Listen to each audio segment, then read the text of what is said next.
Tonight, detectives are investigating what might have been a well-orchestrated plan by a female lover and a male accomplice to murder a middle-aged man in order to claim millions of shillings in personal accident insurance cover.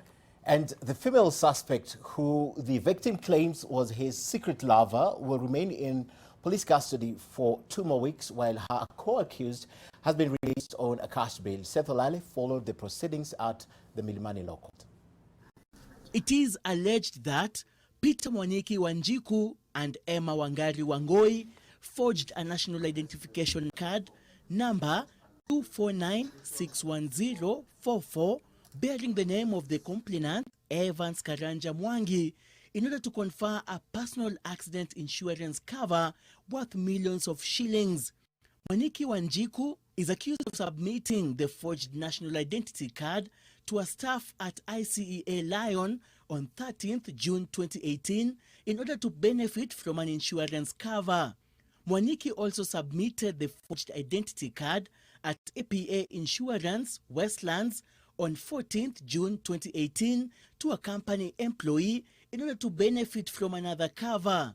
Mwaniki would submit the same offense on 18th June 2018 at Britam Insurance, Thika branch.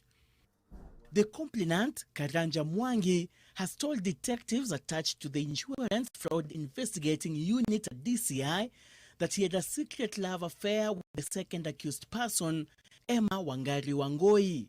Karanja further told investigators that he has never registered or paid premiums at any of the mentioned insurance firms and that he survived 3 attempts on his life.